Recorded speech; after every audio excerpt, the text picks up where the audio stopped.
Ignition sequence starts. 6, 5, 4, 3, 2, 1, 0. Liftoff. We have a liftoff.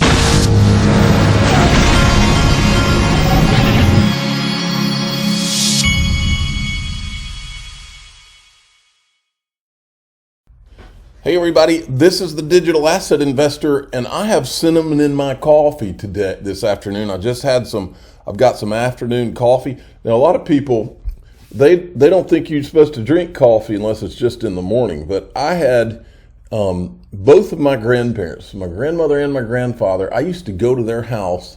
This is in South Georgia, and they in the middle of the summer, it could be July or August, and my grandparents would be drinking hot coffee on a screen porch in 80, 90 degree weather.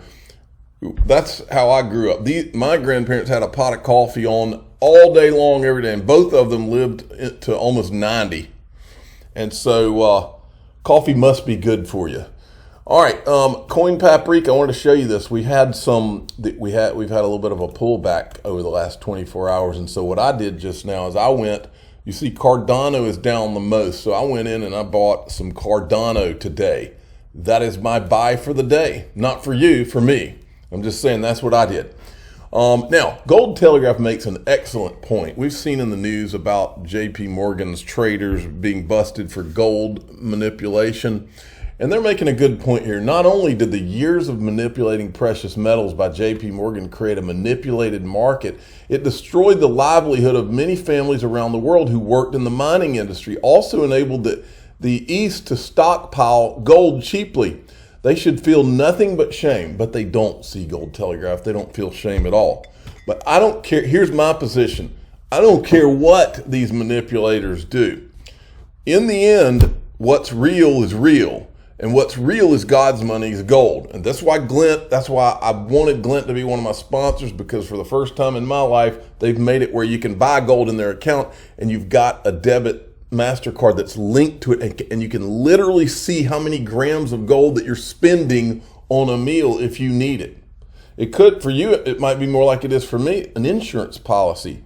I've got my Glint card, and when things hit the fan, I think I'm going to be glad I do. Now, this is a great tweet from Ripple. This is in Toronto. Listen to Brad Garlinghouse. There are amazing engineers everywhere, and certainly that's true here in Toronto. I don't know if that music is a copyright or not, so I'm going to talk a little bit. We have been partnered with for quite some time, and we have seen the excellent engineering talent here, which is why we're opening our engineering hub here in Toronto. I think you're probably all aware we plan to hire 50 people this year with an intent of adding maybe 100 or 200 in the years ahead. Ripple is developing a lot of financial solutions using cryptocurrency and tokens, so I'm interested in the company. I'm really excited to see that Ripple is growing in Toronto. I've been trying to get into the space for a long time. How do you not watch one of Ripple's videos and get excited about what Ripple's doing? My dad, who is the official father of the Digital Asset Investor channel, he went to Georgia Tech and he majored in textile engineering, and he's always told me how difficult just getting through Georgia Tech was. I have a special respect for engineers.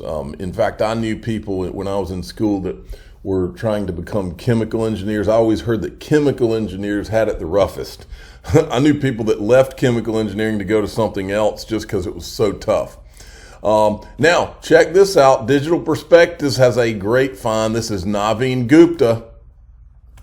This question is Naveen Gupta of Ripple.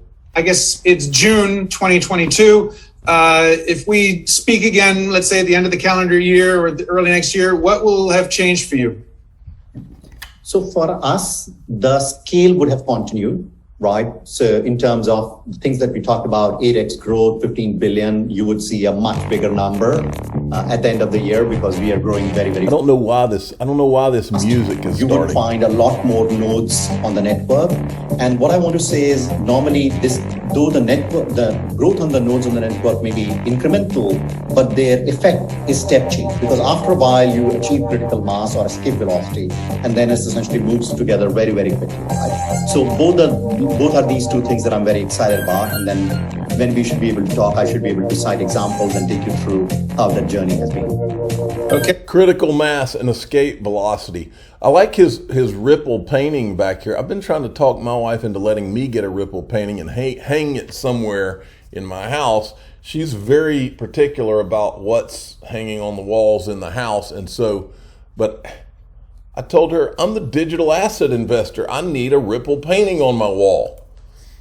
Okay, this is pretty awesome. Michael Saylor really rakes Ethereum over the coals. Now, there's two kind of thought patterns on what he says here. He thinks anything except Bitcoin is a security, but he completely overlooks the fact that Homeland Security has said they know who the 4 Satoshis are, and he doesn't seem to be interested in finding out.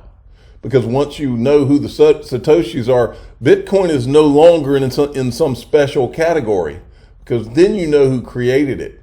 Then you got to get into how many they have left and what their intentions are in doing with them. But here's what he said.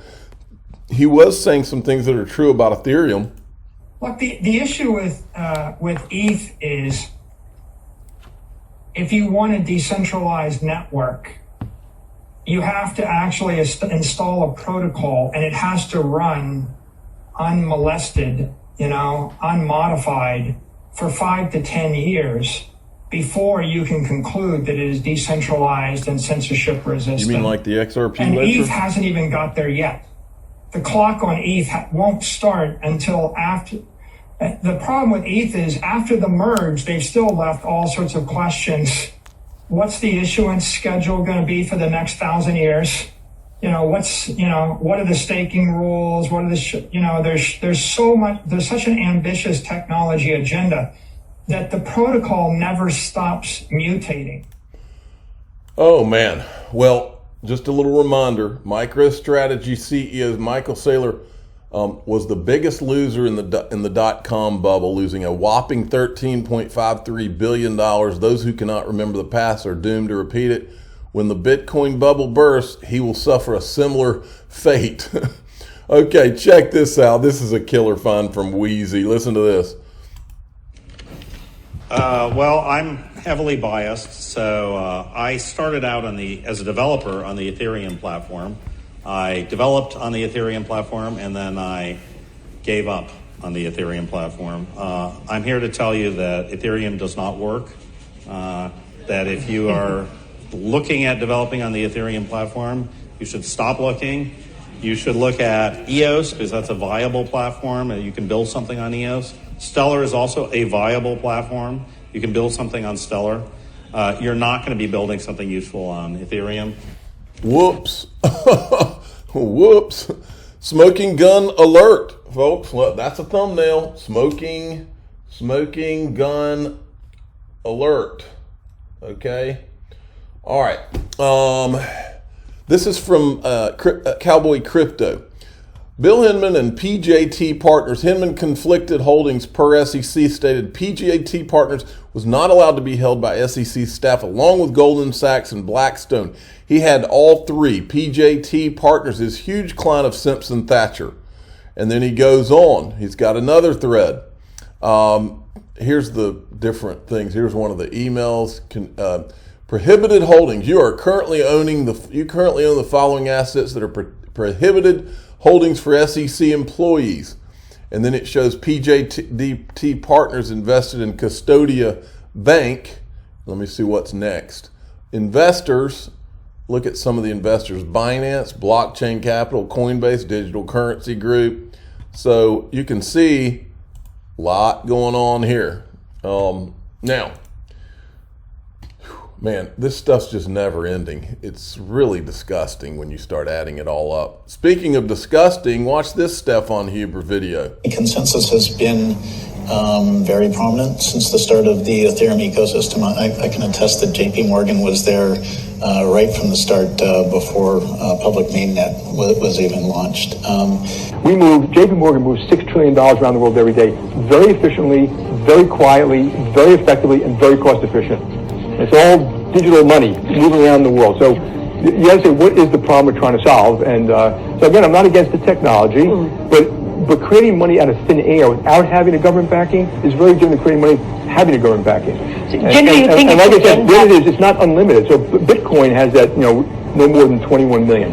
So maybe that kind of does something there. But there's Ethereum, there are ICOs, there are cryptocurrencies everywhere. It's creating something out of nothing that, to me is worth nothing. You think they could end badly? Is that a fear? It will end badly, yeah. Yeah. Okay. And it'll end when people lose a lot of money, the government's going to come down, when people think they use it as an investment, or it becomes too big, when governments say, we want to control it now. And I've had many people say, well, how can you control Bitcoin? Very simple. If I said there in this room, if you buy or sell a Bitcoin, if you bet to buy or sell a Bitcoin, if you bet anything, I'm going to put you in jail, it's over. And so watch what's going to happen in China. It doesn't mean people won't do it. It just means it'll be a black market, which is a whole different thing. Okay, there's our buddy Jamie Dimon. Now, this is something that's extremely important, folks. Remember, John Deaton has said that he thinks Bill Hinman is going to say that he did not know that Simpson Thacher was in the Enterprise Ethereum Alliance. I want to show you something here first. This is from the Enterprise Ethereum Alliances. They put out a press release. See, not only was Simpson Thacher a member of the Enterprise Ethereum Alliance, they were also a member of the Enterprise Ethereum Alliance Legal Industry Working Group as of 2017. Now look, this is interesting because this is the press release from them. I'm assuming it's intentional, they didn't include in the press release Simpson Thacher. You see all these law firms, but you don't see Simpson Thacher. Well, I was looking around and I found an old presentation by the Enterprise Ethereum Alliance and Open Law. Now look at this. This is from, remember the date, August 14th, 2017 is when they put out their press release and didn't include Simpson Thacher. The very next month, in September, these guys are giving a presentation in Vancouver on the 12th of September, and this guy's with Consensus. He's giving this presentation. His name's Bob Somerville, all right? He was with the Ethereum Foundation, then Consensus, then Enterprise Ethereum. My focus is at Consensus is the Enterprise Ethereum Alliance. And this is a page from his presentation right here. Law firm EEA Legal Working Group members, Simpson Thacher. So they literally left it out of the press release. You have to ask yourself the question, why? Well, it's also important that you see who gave this presentation with this guy. It is this is Aaron Wright from Open Law. He's the guy that was at Cardozo Law Firm and worked with the Enterprise Ethereum Alliance, also the Brooklyn Project. Well, if you fast forward just a year or two, there he is with Bill Hinman. Okay, these people all know each other. The idea that Bill Hinman did not know that Simpson Thacher was involved in the Enterprise Ethereum Alliance just doesn't make any sense. It doesn't make any sense. So that's a big deal. Here's their this is the presentation, and then that's from the EEA website. And then we've got this from Mark Phillips, because I think Mark Phillips is right over the target now. It is increasingly clear that ETHGate is a part of a plan by China to become the world reserve, with SEC officials, JPM, EEA, Simpson Thacher, and others putting profits before country. This mess sure looks like a national security issue that should be investigated. And this guy says the creature from Jekyll Island 2.0. He's got that right. Now, Jeremy Hogan had announced his new video. I showed you those clips in my last video. This guy says, do you think a settlement agreement between Ripple and the SEC will include a clause that forbids Ripple from filing a lawsuit against Hinman or the SEC in regard to the email speech improprieties?